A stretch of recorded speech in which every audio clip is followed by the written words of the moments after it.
예, 안녕하세요. 생존TV 오늘 두 번째 시간인데요.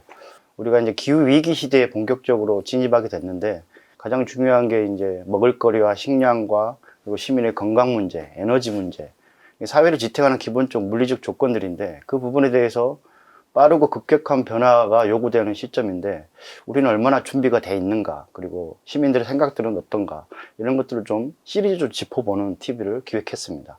그래서 오늘 첫 번째 시간으로 기후위기 시대의 먹을거리 위기와 관련된 주제로 패널분들을 모시고 토론을 해보도록 하겠습니다. 어디에 소속되어 계시고 어떤 일을 하시는지 소개를 하는 시간을 갖도록 하겠습니다. 저는 평택에서 농사 짓고 있고요. 그리고 경기도가 작년에 1월 달에 먹거리위원회를 구성을 했는데, 그 먹거리위원회에 그 경기도 지사님, 교육감님, 저 이렇게 3명이 공동위원장을 맡고 있는데요. 거기서 경기도 먹거리 관련된 사업을 하는 위원회를 맡고 있습니다. 예, 성함을 말씀 안 하셨어요. 김덕일입니다. 네, 김덕일 선생님 반갑습니다. 네. 그다음에 우리 네, 반갑습니다. 저는 현재 소속은 경기 농식품유통진흥원 대외협력관으로 있고요. 공공기관이긴 합니다. 근데 얼마 되지는 않았고, 기존에는 학교급식 개선을 위한 지역사회에서 운동본부에서 학교급식 개선을 위한 활동을 했고, 옆에 있는 우리 김덕일 선생님처럼 경기도 먹거리위원회에서 같이 활동하고 있습니다. 박미진입니다. 반갑습니다. 네, 반갑습니다. 네.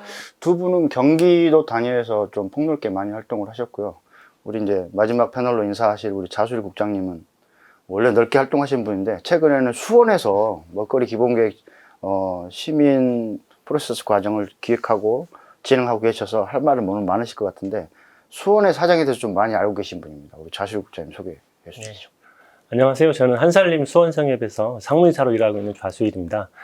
한살림은 밥상을 살리고 농업을 살려서 생명살림의 세상을 만든다는 이 사명을 가지고 지역에서 활동하는 생활협동조합이고요.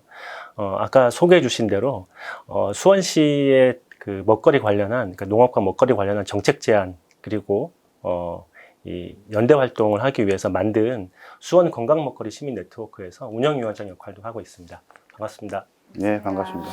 소개해 주시죠. 예, 저는요, 오늘 오게 됐는데, 수원시 지속가능발전협의회의 에코리더 기자단으로 활동을 하고 있고요.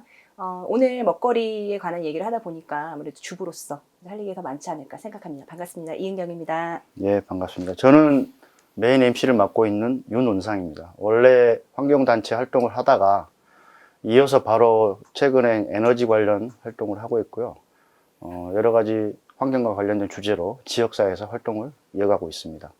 우연찮게 메인 MC를 맡게 됐는데, 우리 프로그램은 주제의식이 굉장히 강한 프로그램이라고 보시면 될 것 같습니다. 예, 그래서 기후위기와 관련된 시리즈로서 오늘 먹을거리 토론을 진행하는데요. 첫 번째로 우리 김덕일 선생님이 우리 먹을거리 하면 첫 번째로 떠오른 게 농업과 생산 아니겠습니까? 네. 기후위기 측면에서 농업과 생산에서 어떤 자체적인 위기의식이 굉장히 클 것 같아요. 가장 과학자들도 제일 먼저 기후위기를 들었을 때 물과 그리고 그 생산 가능한 토지들의 어떤 위기, 사막화 이런 문제를 많이 들거든요. 그런 부분에 대해서 굉장히 먹을거리에 관련된 기후위기에서 가장 핫한 주제이기도 한데, 우리나라 현황과 국제적인 현황 이런 것들 좀 말씀 같이 해주시면 좋을 것 같아요. 제가 1988년부터 농사를 짓기 시작했거든요. 그러니까 30년 넘었죠. 올해 당장 겨울이 너무 따뜻했잖아요. 농사 짓는 사람들 입장에서는 그래도 뭐 땅이 좀 얼었다 풀렸다 하면서 이게 땅 스스로 이렇게 자정할 수 있는 기능도 있어야 되는데, 겨울 내에 그냥 땅이 젖어 있는 채로 그냥 축축한 상태로 있어요. 이러다 보면 내년에 이제 올해 이제 농사를 짓기 위해서 병해충의 문제라든지 이런 것들이 굉장히 심각하게 나타날 거다, 뭐 이런 우려를 갖고 있고, 또 실제로 최근래 작년만 하더라도 그 가을 시기에 한참 이제 막 그 모든 식물들이 막 결실하는 시기에 거의 30일 가까이 비가 왔어요. 이 일정을 보니까 8월 달에 거의 29일, 9월 달에도 거의 27일 정도가 흐리거나 비 온 날이었거든요. 그 전에 2018년도를 보면은 여러분도 기억하시겠지만 엄청난 더위가 있었죠. 2017년도에는 무슨 일이 있었냐면은 여름에 거의 한 3개월 정도가 가뭄이었어요. 그래서 저는 이제 논농사나 이제 뭐 밭농사를 짓고 있는데 모짜리를 2번, 3번씩 할 정도였어요. 뭐를 심어 놓으면은 이게 비가 안 오니까 이 강기 있는 땅들은 벼가 다 죽고 막 이랬거든요. 네. 근데 이런 일들이 사실 최근에 굉장히 빈번하게 발생을 해요. 그리고 한두 가지의 이 기후변화에 따른 문제가 아니라 어떤 애는 이상 고온, 어떤 애는 가뭄, 어떤 애는 뭐 홍수마, 이게 계속 번갈아 나타나는 일들이 최근에 집중적으로 있는 것 같아요. 전 세계적으로도 2010년도에 세계은행이 그런 발표를 했는데 그 기후변화에 따라서 식량의 문제가 어떻게 될 것인가를 보고서를 내거든요. 거기에 보면은 북반부 쪽에 시베리, 그러니까 러시아를 중심으로 한 조금 위쪽 지역은 한 2 내지 3% 정도 식량이 증수될 수 있다고 얘기를 하는데 아프리카라든지 네. 그다음에 남아시아, 그다음에 남미 쪽, 그리고 우리 동아시아 쪽까지도 거의 10 내지 15%씩 식량이 네. 감소할 것이다. 이런 통계를 냈거든요. 뭐 이런 것들을 볼 때 뭐 제가 피부적으로도 느끼기도 하고 전 세계적으로도 인구는 지금 계속 증가를 하고 있고 2050년까지 거의 170억까지 150억까지 갈 거다 이런 얘기를 하는데 기후 위기 시기에 정말 제대로 공급을 해줄 수 있을 것인가에 대한 우려들이 굉장히 크다 이렇게 말씀드립니다. 근데 시민들은 아니 국제적으로 러시아라든가 먼 곳에서 식량이 뭐 몇 프로 줄어드는데 우리나라하고 직접적으로 무슨 상관이 있지 이렇게 생각을 하시거든요. 언뜻 보면은 왜냐면은 주변에 이제 먹을거리 많이 널려 있고 이렇게 안정적으로 공급되면 괜찮은 거 아닌가 이렇게 말씀들 하시는데 전혀 그렇지 않은 이유가요. 네. 어느 때부터인지 모르게 식량이라는 문제가 국제화되어 버렸어요. 우리나라끼리만 잘 생산하면 우리끼리만 먹으면 되는데 네. 특히 이제 곡물만 놓고 본다 하더라도 전 세계에서 생산되는 곡물량의 60% 정도를 전 세계의 5개 내지 6개의 기업들이 장악을 하고 있는 거예요. 그래서 이 기업들이 뭐 카길이라든지 뭐 붕괴라든지 뭐 이런 5개의 그 대곡물 기업들이 이 나라에서 생산된 거를 이 나라로 옮겨가는 거에 60%를 좌지우지하고 있다.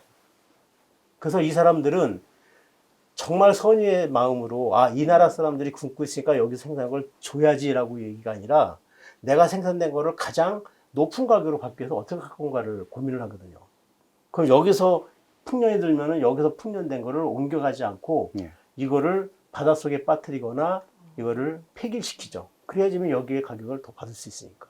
이렇기 때문에 오히려 최근에 학자들이 그런 얘기를 많이 하고 있는데 이 글로벌 푸드 시스템이라고 얘기하거든요. 세계 식량 체계의 문제 속에서 생산이 중요한 것이 아니라 분배를 어떻게 잘할 것이냐가 훨씬 더 중요하다. 뭐 이런 얘기까지 하고 있는 거죠.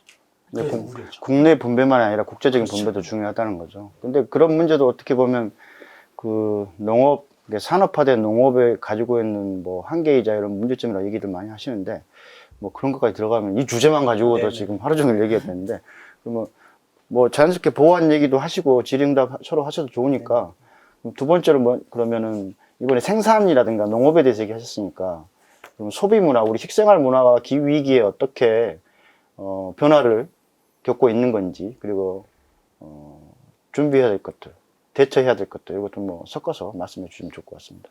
네, 일단 김덕일 선생님이 말씀하신 거를 제가 살짝 쉽게 볼 수 있도록 표로 진행자님은 제가 잠깐 한번 들어주시면 들어보겠습니다. 왜냐하면 2개 있습니다. 사실은 하나 들어주세요. 네네. 기후변화가 얼마나 우리나라가 세계에 비해서 빠르게 기온이 상승되고 있는지는 이 표를 보면 알 수 있고요. 이건 기상청이나 통계청이 발표한 자료이기 때문에 지난 30년 동안 세계가 약 0.8도 기온이 상승했다면 우리나라 약 1.3도 정도 증가했기 때문에 굉장히 빠르게 증가하고 있는 상태인데 그러다 보니까 이제 향후 100년 정도 또는 50년 이후에 기후 상승폭 보면 우리나라가 기후 위기에 관련된 특별한 정책을 펴지 않으면 굉장히 가파르게 기후가 상승하고 그것이 우리나라의 이 기후도가 변화되면서 이 그림은 그거거든요.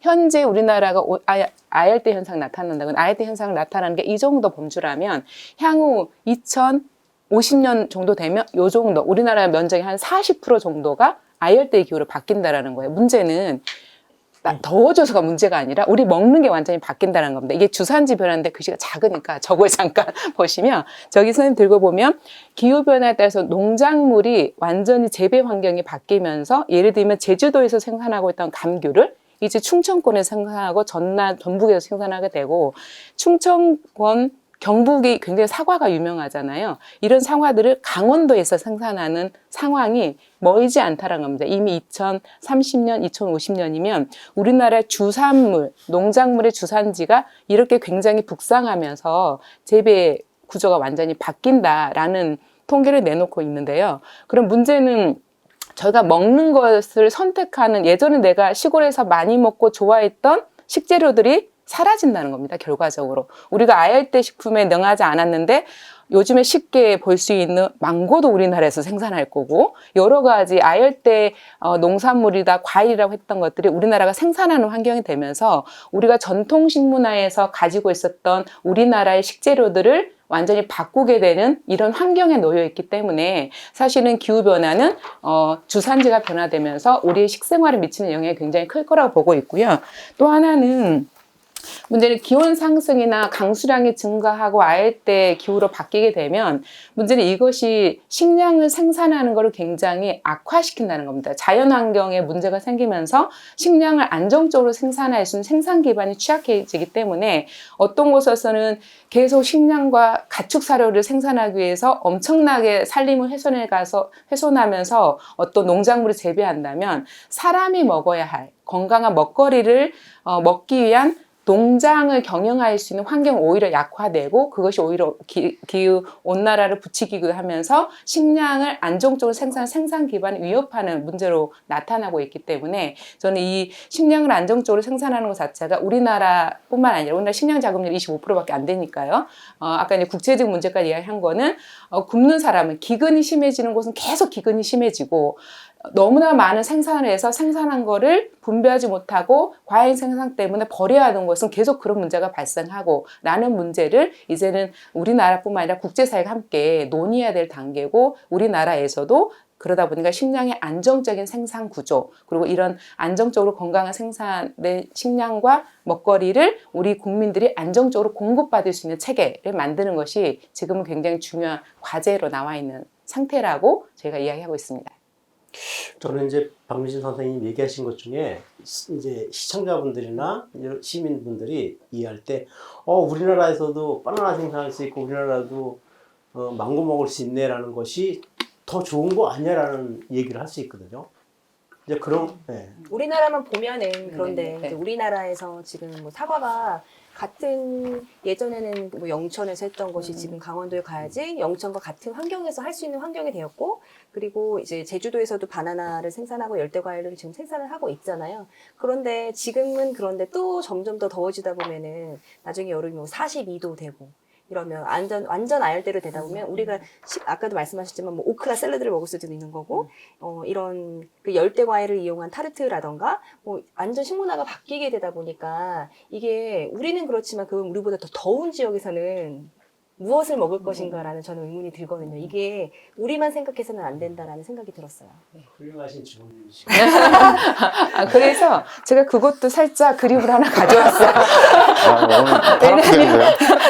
네, 이거 그림 파일로 주세요. 이게 제가 들고 있는 게 텀블러인데요. 이 텀블러에 사실 지금 커피가 들어있어요. 아침이니까 저희가 우리나라 한국인들 커피 소비량이 굉장히 많잖아요. 세계적으로 커피를 많이 마실 텐데 기후온난화로 인해서 이게 식량 자급의 상태가 바뀌면 우리가 많이 마시고 있는 커피가 사라진다고 합니다. 아까 말씀하신 사과 가장 먼저 사라질 품목 중에 하나고요. 여기 보면 많이 먹는 술도 많이 먹죠, 한국인이. 맥주 당연히 없어질 거고요. 여기 사과나 커피나 감자, 쌀, 아보카도, 땅콩, 해산물 얘네들이 지구온난화에서 없어질 식품 중에 우선순위를 꼽히고 있거든요. 저희 굉장히 친숙한 것들이잖아요. 그래 우리나라에 생산되는 제주 생산된 바나나를 먹을 수 있고 망고를 먹을 수 있어 라는 기쁜 한 측면에는 우리가 일상적으로 쉽게 접하고 먹을 수 있던 것들이 다 사라지고 있다. 그리고 우리한테는 재배되지 않는다라는 걸 더 위험하게 느끼는 것이 저희가 가지는 문제의식이라고 생각합니다. 내려도 되나요? 네. 죄송합니다. 제가 이런 걸 궁금한 게 많이 있는데요. 가져오면 안 되는데. 이제 기후가 일반적으로 바뀌게 되면 재배 조건도 바뀌게 돼서 보통 우리가 알고 있는 게 재배 한계선이 이제 변화된다고 얘기하잖아요. 위도에 따라서. 근데 커피라든가 우리가 기호식품들이 이제 사라진다는 것이 그 문제에 어떤 차이점이 있는 건지. 그럼 우리나라 어떤 특정한 지역에 재배되던 것들이 다른 기후 조건을 갖는 다른 나라에서 재배 가능성이 올라가는 건지 아니면 지구 전체적으로 그런 기호식품들의 생산이 여건이 취약해지는 건지 그걸 좀 추가적으로 말씀해 주시면 좋을 것 같은데. 전체적으로 취약해진다고 봐야 되겠죠? 왜냐하면 요즘에 EBS에서 가장 인기 있는 펭수가 북극으로 돌아가야 되는데 과연 펭수는 돌아갈 수 있을까? 이게 우리 사회가 또 화두이지 않습니까? 사실은 지구 자체가 더워지고 있기 때문에 기본적으로 지구 더워지는 상태에서 농작물의 재배할 수 있는 작물 환경이 바뀐다고 하면 생산할 수 있는 품종이 제한적일 거고 그리고 여러 가지 자연재해가 굉장히 많이 발생할 거기 때문에 안정적으로 일정량을 수확할 수 있는 가능성이 굉장히 낮아진다. 기본적으로 식량을 수급하는 것에서 문제가 발생할 거기 때문에 오히려 인구는 증가하고 식량을 안정적으로 수급할 수 있는 환경은 어려워지면서 국제적으로 기근 현상 굉장히 심해질 거다. 이건 이미 유엔 보고서에서도 갈수록 기근은 굉장히 심각해질 거고 식량에 대한 안정적 확보의 가능성 50%밖에 되지 않는다라는 계속 통계들이 나오고 있기 때문에 이게 단순히 우리나라에서 생산되지 않았던 게 생산되니까라고 그냥 쉽게 넘길 수 있는 문제는 아니라고 생각하고 있습니다. 우리 박민지 선생님 계속 안정적 체계를 강조해 주셨는데 이게 그 어떤 물이나 식량이 어떤 국가에게 조건이 열악하더라도 그거를 관리 체계를 잘 만들어서 개선을 한 경우가 있거든요. 제가 알기로는 이스라엘도 물 분야에서는 굉장히 기근 국가에 해당하는데 농산물 수출 국가예요. 그러니까 부족한 물이지만은 효율적으로 잘 관리를 해서 그거를 최대치로 효과를 끌어올리는 관리 정책이 있는 거죠. 그리고 아프리카 남부에 있는 어떤 나라는 이제 물이 풍부한 나라인데도 불구하고 많은 사람들이 물 부족에 같은 나라에 살면서 시달리는 그런 나라도 있거든요. 그건 이제 관리 정책이 잘못됐기 때문에 그런데 우리나라의 먹거리 기본 계획과 관련된 제가 이 문제와 관련해서 솔직히 몇 년 전에 지방선거할 때 무료 무상급식 문제가 사회 쟁점이 됐잖아요. 그 전으로 아주 오래전에 뭐 WTO 뭐 이런 문제가 사회적 이슈가 됐을 때 말고는 먹을거리 문제가 우리 사회의 중심 화두로 들어선 적이 있었나? 곰곰이 생각이 들어요. 그 분야는 우리 자수일 선생님이 정책이나 제도 분야, 먹거리 관련해서 현재 왜 주목을 못 받고 있을까요? 저 궁금하기도 합니다만. 아니, 제가 더 궁금해서 오히려. 저한테 물어보지 마시고요. 아니 이런 식으로 가면은 저는 지금 전쟁은 뭐 땅을 빼앗느라든가 뭐 종교나 정치적인 것이었다면 앞으로는 먹거리 전쟁이 일어날 수도 있는 상황이라고 생각을 하거든요. 뭐 지금도 이제 바다는 다른 나라랑 공유를 하고 있는데 우리나라에서 참치가 잡히고 있잖아요. 근데 이런 우리 참치가 잡히고 있긴 하지만 어업도 거의 황폐화되고 있다고 들었는데 그러면 이제 어민들이 살 환경이 안 돼서 또 다른 지역으로 또 가야 되거나 다른 업종으로 변경하거나 이런 과정들 또 그러면 국제적인 분쟁이 일어날 수도 있고 결국은 먹거리 전쟁까지 일어날 수 있는 게 아닌가라는 염려가 드는데 그런 것도 좀 설명해 주시면 좋을 것 같아요. 네. 아까 박미진 선생님 말씀하신 내용을 조금 더 이어서 이야기를 네. 해보면 제가 일하는 한살림에서 이 먹거리가 기후변화와 기후위기와 관련해서 가장 상징적으로 이야기할 수 있는 게 명태예요. 그러니까 명태가 이 한류성 어종인데 이 기온이 해수 온도가 상승하면서 물론 이제 남핵도 영향을 미쳤겠지만 더 이상 이제 우리 영근해에서 더 이상 이제 잡히지가 않는 거죠.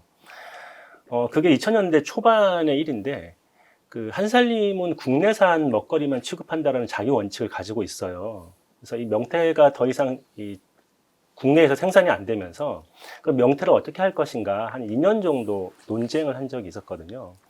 뭐 결과적으로는 지금 알래스카나 혹은 러시아에서 이제 잡은 이 명태를 가지고 뭐 어묵을 가공한다거나 혹은 뭐 노가리를 만든다거나 하는 식으로 이제 유통을 하고 있는데 어쨌든 이 기후 위기 자체가 이 글로벌화된 이 먹거리 체계와 또 연결을 해서 생각을 하지 않을 수 없는 거고요. 세계 식량농업기구, 그러니까 FAO에서 최근에 발표한 자료에 따르면 2019년도, 2018년도, 2019년도 그 먹거리의 전 세계 생산량, 소비량 가지고 이제 비교를 했을 때 소비량이 생산량보다 약 2,200만 톤 정도 더 많을 거다라고 이제 전망을 하고 있거든요. 그전에는 먹거리의 위기가 이제 상대적으로 못 사는 국가 혹은 한 국가 안에서도 이제 그 못 사는 사람들의 문제였다면 이제 그 2000년대 이후로는 이제 이런 이제 상대적 빈곤의 시대가 아니라 이제 먹거리의 소비량이 생산량보다 많은, 그러니까 먹거리의 생산이 소비를 따라가지 못하는 이런 절대적 식량 부족의 시대로 접어들지 않았나, 이렇게 우리가 보아야 될 것 같고요. 그러면 이런 그 먹거리 위기가 실은 어디서부터 비롯되는가 하면, 아까 그 김덕기 선생님께서 말씀하신 이제 이 글로벌 식품 산업 체계로부터 비롯된 부분들이 굉장히 많다고 볼 수 있어요. 그러니까 기후 위기로 인해서 이 먹거리 생산량이 부족해질 수 있잖아요. 그런데 거기에 더해서 이제 글로벌 식품 산업 체계에서는 이제 먼 거리를 통해서 이제 오는 이제 이 먼 거리 이송이 보편화되면서 이런 것들이 더욱 이제 그 부채질하고 있는 게 아닌가, 이렇게 볼 수 있다고 이제 생각을 네. 하고요. 거기 덧붙여서 우리나라 이와 관련된 뭐 제도나 정책이 좀 탄탄합니까? 어떠세요? 보기에는? 그거는 이제 김덕기 선생님께서 말씀해 주신 굉장히 평소에는 이 부분에 대해서 부정적으로 아주 강력하게 주제의식을 가지고 말씀 많이 하시는데. 저는 아까 이제 우리 사회자님도 그런 얘기를 하시는데, 이스라엘의 문제라든지 중동 국가들의 이 문제들을 이게 성공적이고 이게 잘하는 일일까를 한번 생각을 해봐야 된다고 봐요. 네. 그러니까 우리가 기후위기 얘기할 때도 여전히 우리 그 툰벨이라는 친구가 그런 얘기를 하잖아요. 뭐 하고 있느냐 얘기하면서 한쪽에서는 이게 기술로 가능한 거 아니야? 이런 기후위기 우리가 기술적으로 막 뭐 하면은 가능한 거, 이런 얘기를 하면서 이 위기 자체를 뭐 이렇게 별로 아닌 문제처럼 얘기를 하고 있는데, 사실 그런 기술 때문에 이제 자꾸만 미래농업 얘기를 하고 또는 뭐 정밀농업 얘기를 하고 IT 갖고 할 수 있는 것처럼 얘기를 하거든요. 근데 사실 그렇지가 않아요. 네. 아까 얘기하셨던 것처럼 세계 이제 식량 체계의 문제는 아까 얘기했던 그런 무역의 문제도 있지만, 또 하나는 아주 근본적으로 땅과 물과 에너지의 문제를 동반을 하고 있거든요. 그렇죠. 이건 뭐냐면 자본이라는 것은 끊임없이 이익을 추구하고 있는 거 누구나 다 알고 있잖아요.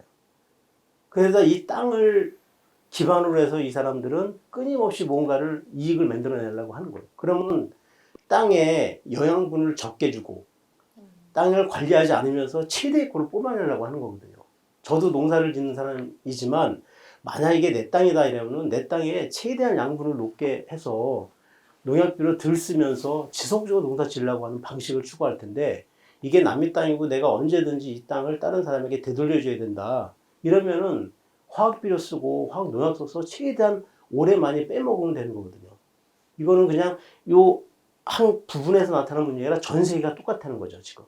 이제 먹을거리 관련된 기본 정책이나 제도에서 농업 생산의 안정적 구조를 정책적이나 제도적으로 지원하는 게 핵심인데, 우리나라는 그 방향에 대해서 문제가 있다고 그렇죠. 저는 아까 말씀하신 거죠? 얘기하셨던 것처럼 네. 그래서 기술로다가 가능한 것처럼, 그래서 지금 식물 공장을 해가지고 할 수 있는 거 아니냐라든지 네. 또는 뭐 다른 방식의 이 얘기를 하는데, 사실 어떻게 보면은 아까 말씀드렸던 것처럼 우리나라 땅 자체를 토양을 튼튼하게 하자. 그래서 우리나라 전체를 다 네. 친환경 농업지구를 만들자. 뭐 이렇게 과감한 정책을 만들지 않는 한은 계속 이게 자본과 또 기술이라는 것으로다 자꾸만 얘기를 하면서 호도를 하지 않을까 저는 생각해요. 농민들이 개인적으로는 할 수가 없다는 그렇죠. 말씀이신 것 같아요. 네. 저도 식물공장 네. 채소를 봤거든요. 네.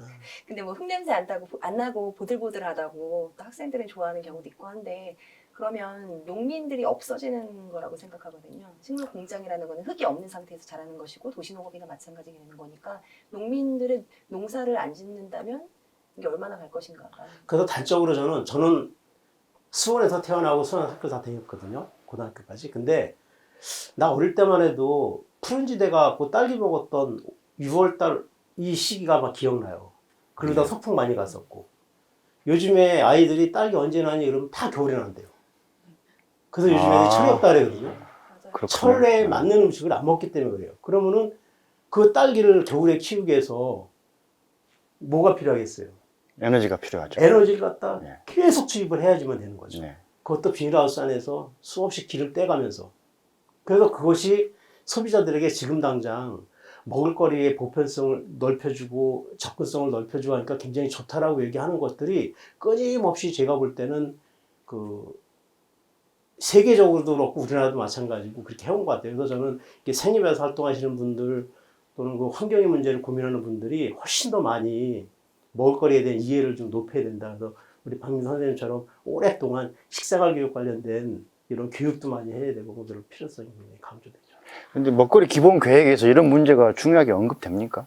그 부분은 제가 잠깐 네, 말씀드리면 일단 현재 그 이렇게 문제의식을 가지고 위기의식을 가지는 사람들만큼의 국가정책이 반영되고 있지는 않지만 시도는 되고 있습니다. 아. 그래서 먹거리의 중요성, 먹거리의 안정적 공급 체계, 선순환 체계라는 것 때문에 국가에서는 국가 푸드 플랜이라는 걸 하고요. 우리말로 먹거리 전략 체계를 만드는 거고 그 국가 푸드 플랜의 근거에서 지역 단위별로 지역 먹거리 체계를 구축하자라는 게 현 정부가 하고 있는 사업 중에 하나예요. 물론 이제 그게 현재 이렇게 활동하는 분들은 너무 행정 주도로 먹거리 전략이 수립되고 있다라는 거에 대한 문제 제기가 있지만 그 근본 핵심에는 아까 이제 잠깐 말씀하셨던 먹거리 체계 관련돼서 예를 들면 그래 우리가 너무 상업적 위주의 생산 방식을 벗어나면 종 다양성을 다양한 품목을 다양하게 생산해서 환경과 생태를 보호하는 먹거리를 하려면 우리의 실천은 로컬 푸드를 먹어야죠. 친환경 농산물을 먹어야죠. 당연히 이러지 않습니까? 그럼 친환경 농산물을 안정적으로 재배할 수 있는 환경 그리고 그 친환경 안정적으로 재배할 환경은 사실 안정적인 판로 개척도 핵심이거든요. 소비자가 내가 나를 위해서 또는 지구 환경을 위해서 우리 농업을 위해서 친환경 농산물을 먹어야 되겠다. 나는 많이 먹을 거야 찾아야지 그걸 생산되지 않습니까? 그러면 생산과 유통과 소비 체계에 있어서 안정적인 체계를 구축하는 게 굉장히 중요하다. 그동안 시장 영역에 맡겨뒀던 거를 공적 개입을 통해서 공적 처달 체계를 만드는 것도 필요하다. 이런 것이 사실 먹거리 전략 안에 다 들어가 있는 겁니다. 그래서 경기도 먹거리 전략이 지난해 수립이 됐어요.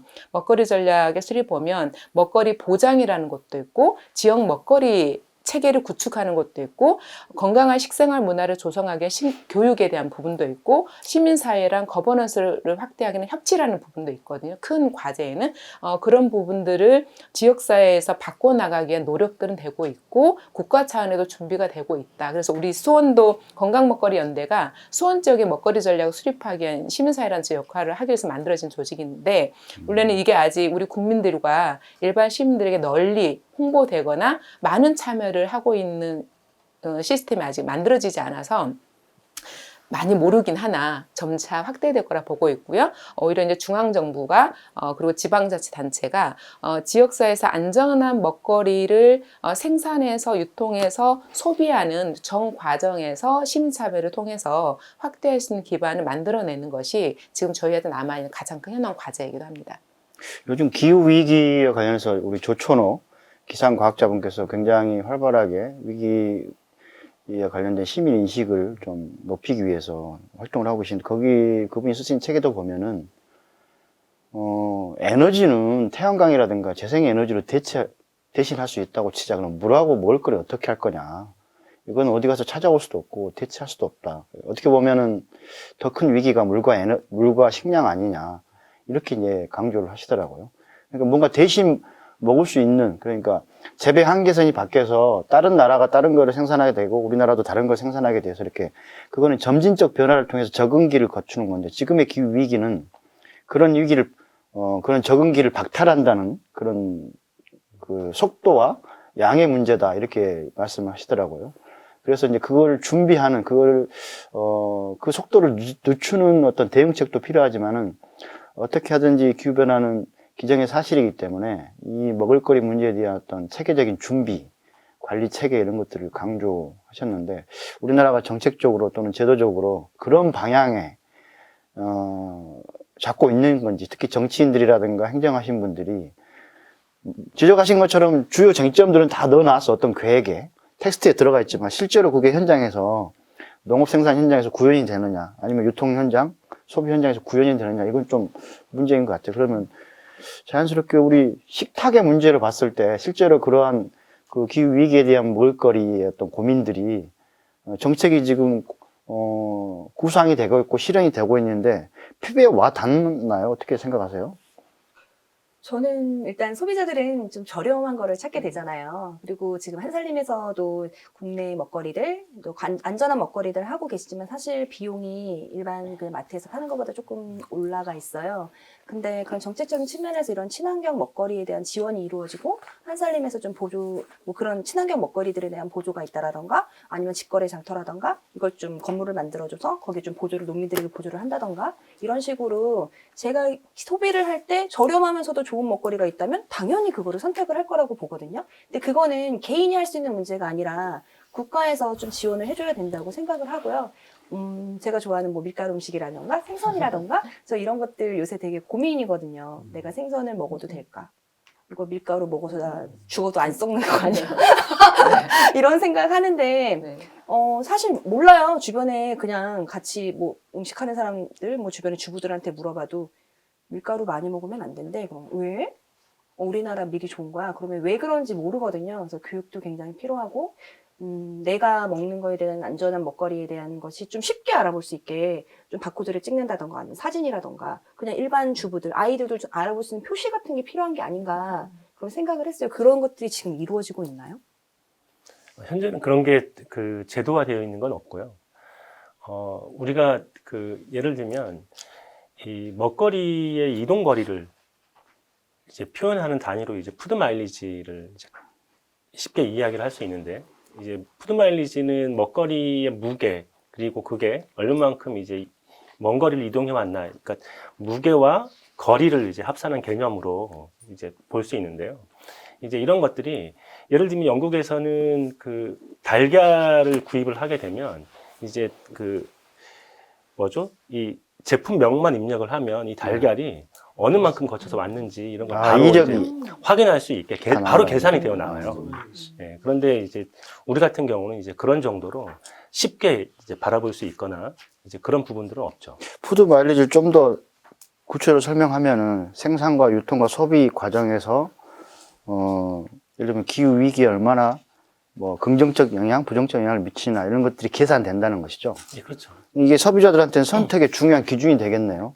근데 우리 그 선생님께서 아까 말씀하신 게 밀을 먹지 말아야 된다고, 밀가루 먹지 말아야 된다고 하는데 그게 내 건강에 안 좋아서 안 먹는 거예요? 아니면 밀을, 이게 수입산 밀을 자꾸 먹게 되면은 이게 멀리서 운송해 와야 되니까 에너지도 많이 쓰게 되고 그러다 보면 네. 기후 위기에 어떤 안 좋은 영향을 미치니까 안 먹는 건지 그냥 외국산은 건강에 안 좋아 농약도 많이 들어갔고 그런 건지 그 간극이 좀 있을 것 같은데. 그렇죠. 그냥 일반적으로는 내가 건강에 안 좋다라는 생각이 일단 먼저인 것 같고요. 왜냐하면 밀이 어떻게 생산되는지를 들어서 그래서 그래서 건강에 안 좋구나라는 거.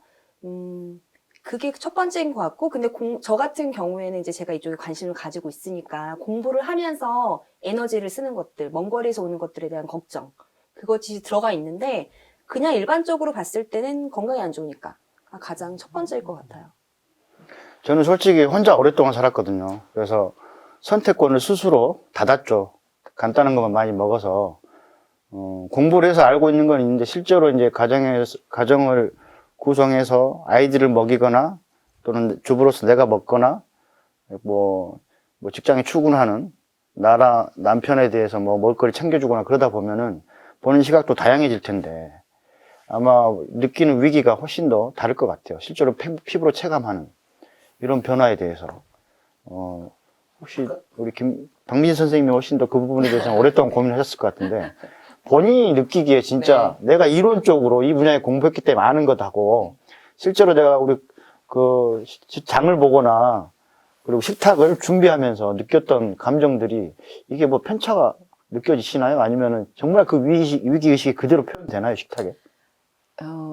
사람마다 좀 다르긴 한데 네. 이제 본인 나름대로 생각하고 있는 이건 문제야라고 생각하는 거랑 그걸 본인의 실천으로 바꾸는 거는 좀 다른 문제잖아요. 우리가 이제 인식하고 그거를 본인이 실천해서 자기 생활화하는 건 좀 다른 문제인데 아무래도 우리 국민들이 인식하는 거는 좀 많은 것 같아요. 요즘에 윤리적 소비도 많아지고 예를 들면 아까 밀가루를 예를 들어서 건강에도 좋지 않고 또 한 측면에는 제가 이동 거리를 생각하니까 푸드 마일리지가 높고 이산화탄소 발생량이 높다고 하니까 그러면 지구환경에서 좀 가까이서 한 걸 먹어야 되지 않을까라는 고민도 많아진 거죠. 예전보다는 굉장히 많아졌는데 그럼 제가 이제 실제 그걸 선택해서 실천을 하려고 할 때는 아무래도 이제 물건을 사는 입장에서는 이왕이면 좀 저렴했으면 좋겠고 사실은 가격으로 판단해 보니까 우리가 좀 건강한 먹거리, 우리 사회에서 좀 더 건강한 먹거리를 생산하려면 그만큼의 소비를 지출할 수 있는 정도가 돼야 되는데 그렇지 않습니까? 동물복지를 통해서 생산되는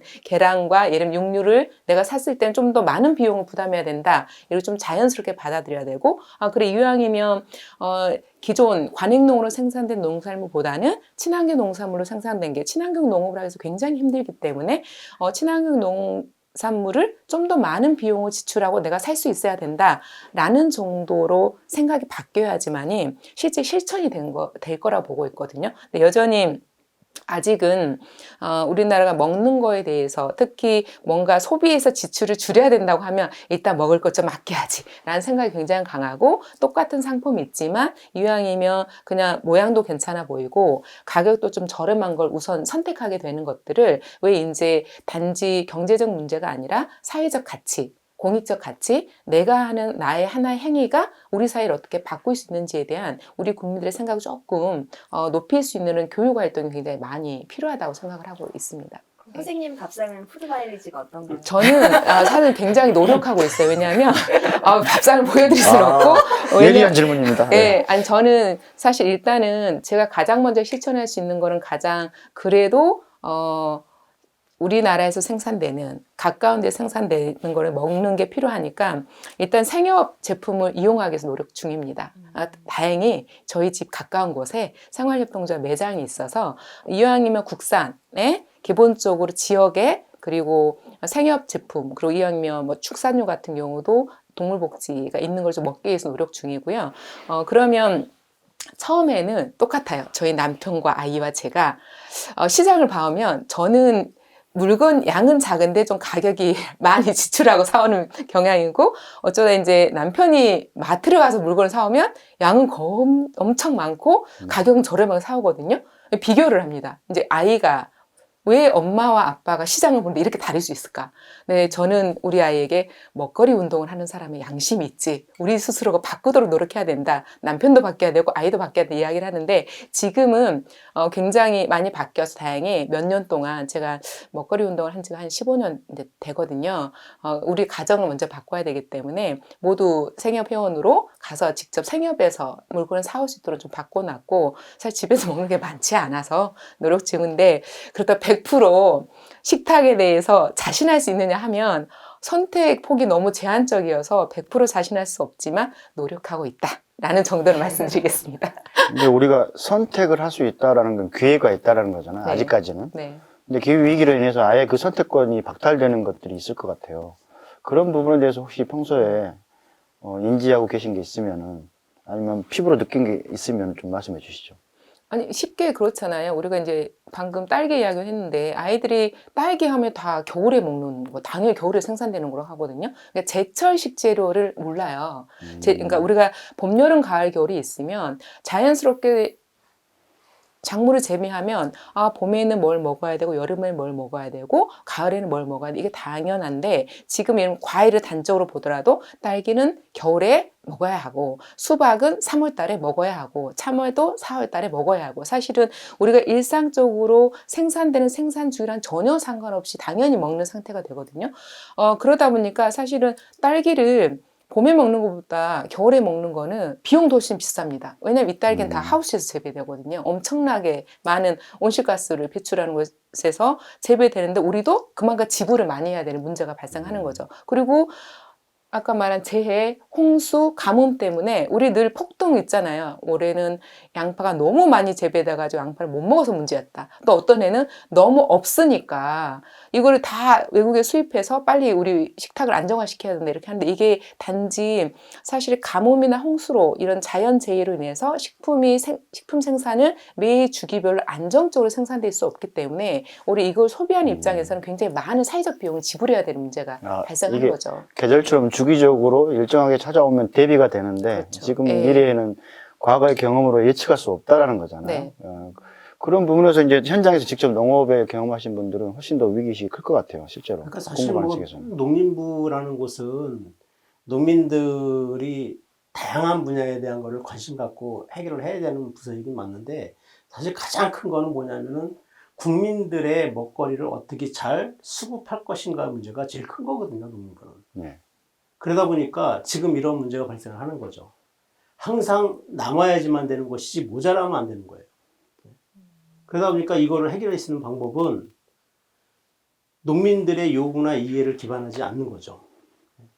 그러니까 그것이 국내에서 정 생산이 안 된다 그러면은 어디든지 수입할 수 있는 곳을 만들어내면 되는 거예요. 수급이라는 거죠. 그래서 아까 얘기하셨던 것처럼 소비자들이 저는 훨씬 더 먹을거리 문제에 더 똑똑해지고 더 많이 알아야 되겠다.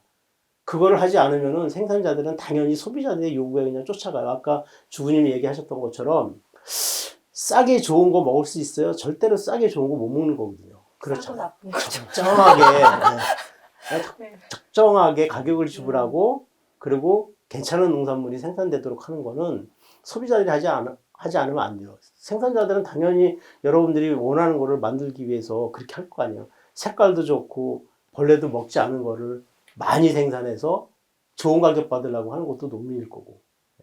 그래서 그런 것 때문에 저는 농림부나 정책이 잘못됐다고 얘기하는 것이 아니라 여전히 네. 국민들의 요구나 이해에 갈 수밖에 없는 거고 거기에 농민들은 맞춰 가야 할 수밖에 없는 상황으로다가 밀려가고 있고 그러다 보니까 지금 돈이 있거나 자본이 집약된 돈 농사나 아니면 규모를 대규모로 하는 농사나 이런 거 말고는 실제로 농민들의 소득이 적어요. 그러다 보니까 지금 우리나라 농민 250만 명 중에 중소농이라고 얘기하는 사람이 거의 한 70%를 차지하거든요.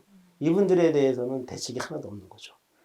근데 그럼에도 불구하고 이제 소비자의 선택에 의해서 농민들이 생산하는 그런 작물이라든가 이런 이제 변화를 하고 이제 그렇게 되긴 하지만 그래도 농민들 입장에서 봤을 때 우리가 지금 상황에서 그래도 뭐 정책적으로 뒷받침되지는 않지만 이렇게 좀 노력을 해야겠다. 뭐 앞으로 식량의 부족에 대비한다던가 아니면 기후 변화에 대비해서 좀 이런 식으로 우리가 좀 변화해야 하는 거 아닌가라는 것들이 지금 어떻게 이루어지고 있나요? 그러니까 저는 이제 경기도 정책 하나만 갖고 한번 예를 들어볼게요.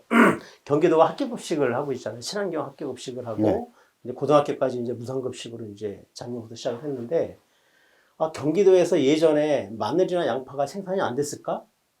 마늘, 양파 경기도에서 생산이 다 됐거든요. 특히 이제 평택의 현동면이라든지 포수면이라는 지역은 해양성 기후이기 때문에 서산 마늘처럼 마늘이 굉장히 주산지였어요. 그런데 그런 곳이 생산을 안 해요. 왜 안 하냐면은 마늘 농사 짓는 것보다 논농사가 좋으니까 밭을 다 농으로 만들어 버렸어요. 근데 지금 급식을 하려고 하다 보니까 마늘이 부족하고 양파가 부족하고 감자가 부족한 거예요, 경기도에서. 근데 그거를 딴 데서 사오면 되지 하는 것이 아니라 다 논농사라든지 돈 되는 농사로 돌아갔던 농사를 다양하게 농사 지을 수 있게 만들어줘야 되는 거잖아요. 그래서 한 것이 경기도가 감자 농사를 경기도 같은 하신 대로 해보자 해서 친환경 감자 농사 재배단지를 만들었어요. 그리고 그 농민들이 생산한 거를 뭐 전량 수매를 해준 거야. 팔든 안 팔든. 그래서 학교급식에 들어갈 건 들어가고 학교급식에 못 들어가는 품위가 낮은 것들은 또 다른 데 판로를 만들어주고 그러다 보니까 경기도에서 감자 농사를 시작을 하게 돼요. 이건 뭐냐면은 어떻든 소비처들이 다양화하고 그런 것들에 대해서 보장을 해준다면은 품목이 드러나고 생산할 수 있는 기반들을 많이 가져갈 수 있는 거죠. 아까 먹거리 전략 체계, 그러니까 푸드 플랜상 생산과 유통과 소비 전략 체계에서 그런 부분들을 구체적으로 조정을 해주면 충분히 가능하다는 거잖아요. 그렇죠. 지금 푸드 마일리도 줄일 수 있고 친환경 농산물도 훨씬 더 늘릴 수 있고. 우리나라가 해외 식량 의존도가 굉장히 높아서 뭐 곡물 중심으로 이제 쌀 중심으로는 굉장히 자급률이 높은데 나머지 부분들이 굉장히 높아서 의존도가 이게 해외에서 값싼 농산물이 안정적으로 들어오니까 우리가 몇 걸음만 가고 자동차 가지고 가면은 대형 마트에 넘치는 게 다양한 먹을거리잖아요. 그게 과연 또 계절을 무시한 여러 가지 값비싼 생산 체계. 지금은 에너지, 전기료가 싸니까 뭐 계절에 맞지 않는 생산을 하더라도 에너지를 많이 쓰지만 가격을 낮게 생산할 수 있긴 하거든요. 근데 아까 우리 박미진 선생님 말씀하신 것처럼 기후 위기로 인해서 더 이상 이런 식의 생산 방식은 지속 가능하지 않고 앞으로 비용이 굉장히 이제 예측 불가능하게 오를 것이다. 이렇게 보면은 해외 의존도 그리고 국내 생산도 이렇게 불확실성 이런 걸로 보면 굉장히 피부로 와닿는 위기인데 이런 것들을 그러니까 푸드 플랜 아래에서 저는 녹여낼 수밖에 없다고 보거든요. 왜냐하면 개별적인 농가몇 그리고 작은 소비자 단위가 이거 해결할 수 없는 문제인데 그럼 대안적으로 이제 국가적, 사회적으로 고민할 수밖에 없는데 그런 부분에 대해서 말씀하실 게 있으면 제안이라든가 그리고 구체적으로 우리의 푸드 플랜의 방향을 이렇게 가야 된다. 좀 구체적으로 말씀해 주시면 좋을 것 같아요. 생산과 그리고 소비와 국가 제도라든가 이런 부분에 대해서 마무리 겸 발언하셔도 될 것 같은데요. 예. 시간이 벌써 네. 예. 시간이 다 돼 갑니다 하고 싶은 지금. 얘기 하셔야 돼요. 그 푸드 플랜의 문제의식도 그렇지만 이 먹거리의 조달 체계를 지역에서 마련하는 게 굉장히 중요하다고 이제 하는 관점에 이제 서 있거든요. 아까 이야기 중에 이제 예전에 경기도에서도 마늘이 나왔다고 했잖아요. 근데 지금 마늘은 의성에 가야 이제 올 수 있는 거고요. 참외는 대부분 성주에서 전국으로 유통이 되는 구조예요. 그러니까 국내산 농산물이라고 하더라도 특정한 지역에서 이제 특산물이라고 하죠. 이제 특산물 형태의 이제 지역적 분업 체계가 형성이 되면서 이 또한 이제 먼 거리를 이동해서 이제 이동하는 이제 이 과정이 생길 수밖에 없고요. 또 한 지역 내에서 이제 대규모로 한 작물만 이제 쭉 재배를 하게 되면 그 안에서 이제 물질 순환이 이루어질 수가 없어요. 그러니까 이 순환이 파괴되면서 오히려 이런 것들이 그러니까 순환이 파괴되면 자연적으로 농약도 많이 써야 되고요. 제초제도 많이 써야 되고, 비료도 많이 써야 되고, 이런 이제 그래서 이게 오히려 이제 이 기후 위기를 부채질하는 그러니까 농업 생산이 기후 위기에 일조하는 현상이 되는 거죠. 그러니까 현재의 그 국내 안에서도 지역적으로 분업화된 먹을거리 체계를 한 지역 내에서 어떻게 우리가 이 생산과 소비를 연결할 것인가. 이게 소농을 중심으로 이루어져야 될 수밖에 없고요. 그러니까 소농은 그러니까 기업농이나 대농 같은 경우는 그러니까 자연적으로 그러니까 이 다투입에 의존할 수밖에 없거든요. 그러니까 석유에 기반한 농업. 그러니까 한 작물만 많이 재배하게 되니까 이것저것 많이 뿌리고 많이 넣죠. 그런데 소농은 대체로 이제 가족 노동에 근거해서 이루어지기 때문에 이런 이제 농약을 치더라도 많이 칠 수가 없어요. 그리고 본인의 먹을 것들을 중심으로 이제 생산하기 때문에 이 안에서 이제 다양성이 생기고 지역 내에서 물질 순환의 가능성이 생기는 거죠. 이렇게 소농을 중심으로 우리가 지역 내 먹거리 조달 체계를 마련한다면 지금보다 훨씬 이제 건강해지지 않을까. 그리고 이걸 그 푸드 플랜을 통해서 이제 풀어가는 게 핵심이라고 저는 생각을 하거든요. 근데 이런 질문을 던지거든요. 국제적으로도 마찬가지인데 유기농과 소농 중심을 했을 때 70억 인구를 다 먹여 살 수 있어? 이렇게 질문을 던지거든요. 어리석은 질문일 수 있는데 또 현실적인 질문이어서 또 우리나라와 같은 조건도 있지만 아프리카처럼 우량한 농지가 사라지고 토질도 취약해지고 그리고 물 문제 때문에 건강한 농지였던 게 거의 버려진 땅이 돼가고 있는 게 있거든요. 좀 이게 비교 체험인 것 같아요. 이런 부분에 대해서는. 저는 근데 그거는 브라질에서 무슨 시도를 했냐면요. 생산 수단을 많이 갖고 있지 않은 농민들에게 그러니까 아까 얘기했던 소농이나 소작농을 얘기하는 거예요. 생산 수단이라는 거는 땅이라든지 자본을 얘기하잖아요. 네. 이분들에게 땅을 나눠줘 봤어요. 작게. 근데 대규모로 농사 짓는 것보다 생산이 훨씬 높아지는 거야. 그래서 무슨 얘기가 나오냐면은 브라질 농민들 특히 여성 농민들이 훨씬 더 생산수단이 없거든요. 여성 농민들 5천 명에게 그런 생산수단을 기여해주면은 전 세계에 1억 5천 명 정도의 먹거리를 더 생산할 수 있다는 얘기를 해요. 그건 뭐냐면은 농촌에서는 마찬가지로 저는 이제 굉장히 대농인데요. 소농으로 농사 짓는 분들은 논을 한 필지에 농사 짓는다 하더라도 기계로 못 심고 나면은 기계가 다 하지 못하는 공간들이 발생을 해요. 거기에 손으로 들어가서 이렇게 심거든요. 대농들은 안 심어요. 들어갈 다른 일이 더 바쁘니까. 소규모로 농사 짓는 사람은 하루에 몇 번씩 들어가가지고 빈자리에 갔다가 물을 꽂고 그래요. 밭농사도 마찬가지거든요. 굉장히 소농, 중소농 중심으로 다 만약 하게 되면은 자기 노동력을 투하하는데 그렇게 생산된 거를 제대로 팔아주면 되는데 팔아줄 수 있는 공간이 대규모에게 다 몰려있기 때문에 없는 거죠. 그걸 만들어주는 것, 이것도 아까 이 지역 단위 식량 체계에서는 굉장히 중요해요. 그래서 뭐 이어서 말씀을 드린다면 저는 그 경기도 단위 먹거리계를 세울 때라서 굉장히 중요하게 두 가지를 생각을 했거든요. 하나는 정말 경기도 도민들이 잘 먹고 있느냐. 그래서 통계를 내봤더니 1350만 명 되는 도민들 중에 한 50만 명이 먹을거리로부터 소외당한 거예요. 그러니까 하루에 일주일에 3번 내지 4번을 먹을거리로부터 경제적 이유 때문에 한두 번을 굶는 거야. 이런 도민이 50만 명이에요. 50만 명이면 평택 정도의 인구거든요. 그 정도 인구가 그렇다는 거예요. 이게 통계거든요. 그 다음에 또 하나는 아까 말씀드렸던 것처럼 경기도 농민들 중에 거의 60 내지 70%에 해당되는 이 중소농들, 이분들에 대한 대책이 별로 없는 거예요. 근데 이분들이 생산하는 생산량이 전체 경기도 생산량의 한 40%를 차지해요. 그게 돈으로 따지면 한 1조 4천억 정도 되거든요. 이 1조 4천억 정도 해당되는 이 생산물을 어디에다 공급할 수 있는 통로를 만들어줄 건가. 그래서 이거를 이제 공공급식 체계라든지 학교급식 체계라든지 이런 곳에서 좀 만들어주면은 이 농민들이 훨씬 더 생산에 집중하고 이 농민들을 중심으로 우리가 요구하고자 하는 그런 지속 가능한 농업을 만들 수 있지 않을까, 뭐 이런 얘기들을 한 것이거든요. 이게 굉장히 중요한. 그렇게 됐을 때 소비자들에게도 아무래도 기후위기, 그러니까 푸드 마일리지로 보면은 기후위기에 부정적인 영향을 미치는 어떤 식재료라든가 농산물을 선택 안 할 수 있는 기회가 열리는 거잖아요. 그런 접근성이 높아지죠. 지금은 우리나라 같은 경우는 이제 그런 동물 복지 관련된 솔직히 선택권이 굉장히 취약하긴 한데 오히려 저렴하게 내놔도 잘 안 팔린다고 그러더라고요. 그게 단순히 시민들의 인식의 문제일까? 아니 시장에 예를 들면은 친환경 농산물이라든가 동물 복지를 실현하는, 그러니까 푸드 마일리지 기후 위기에 영향을 미치지 않는 농산물들이 다양하다면 오히려 선택을 더 많이 하지 않을까, 저는 이런 고민들을 해봤거든요. 그런 부분에서 어떻게 생각하세요?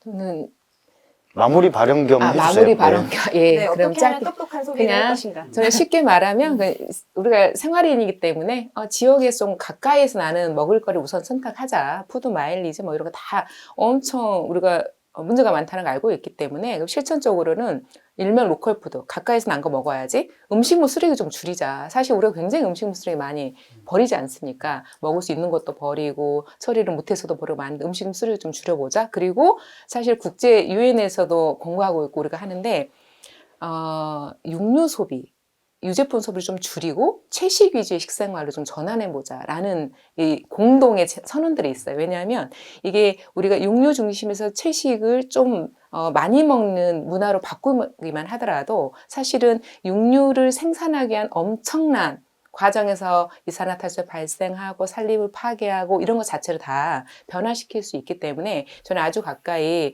우리 시민들과 국민들과 함께 로컬 푸드, 음식물 쓰레기 줄이기, 그리고 육류 소비를 좀 줄이면서 채식 위주의 식단으로 바뀌는 노력들을 조금만 한다라면 나의 작은 실천이 아마 지구 환경의 변화에 굉장히 많은 영향을 줄 거다라고 생각하고 거기에 필요한 조금의 소비가 경제적 비용이 필요하다면 그건 우리 국민들이 감수하고 비용할 수 있는 정도의 인식으로 전환할 수 있는 노력이 필요하고 그러기 위한 교육을 열심히 하도록 하겠습니다. 네. 오늘 시간이 많이 부족하긴 하네요. 왜냐하면 각 소주제가 뭐 농업 생산과 그리고 식생활과 그리고 먹을거리 관련된 제도와 정책을 우리가 두루두루 기후위기 문제를 주제로 다뤄보고 싶었는데 그렇게 다루기엔 너무나 광범위하고 구체적인 사례들도 많은데 오늘 많이 못 다룬 것 같아요.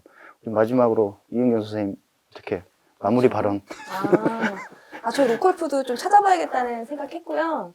그리고 제철 과일들 아이들이랑 좀 공부해보고 애들이 아는 게 되게 중요하거든요. 우리의 미래는 아이들에게 있잖아요. 그래서 저희 아이들이 지금 먹는 과일 앞으로도 먹었으면 좋겠어요. 그리고 생선 앞으로도 계속 먹었으면 좋겠고 그러기 위해서 함께 공부하고 노력하는 그런 시간이 되었으면 좋겠습니다.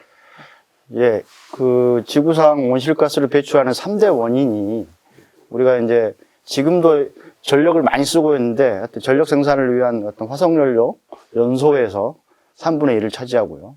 그리고 나머지 3분의 1은 교통수단.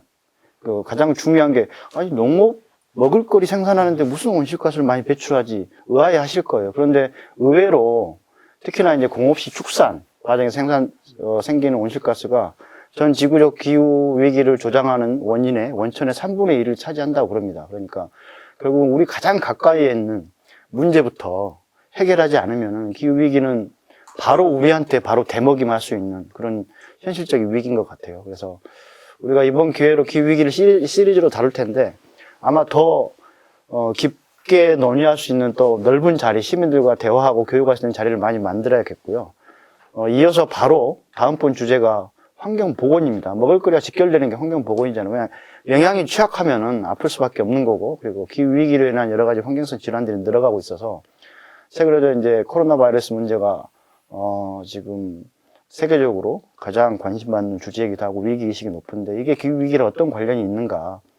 단순히 우리 문명이 선택했던, 이게 동식물을 취하다 보면은 뭐, 바이러스에 노출될 수밖에 없고 전염병은 유행할 수밖에 없는 거거든요. 그러니까 역사적으로 원래 있는 일인지 아니면 기후위기 때문에 이런 일들이 잦은 건지 이런 핫한 주제로 한번 얘기를 나눠봤으면 좋겠어요. 오늘 나와주셔서 감사드리고요. 또 좋은 기회가 있으면은 기후위기의 문제는 계속될 거기 때문에 또 다음번에 추가적으로 한번 더 다뤄볼 수 있도록 하겠습니다. 오늘 이것으로 마치고요. 모두 박수 치면서 끝내겠습니다. 고맙습니다. 감사합니다.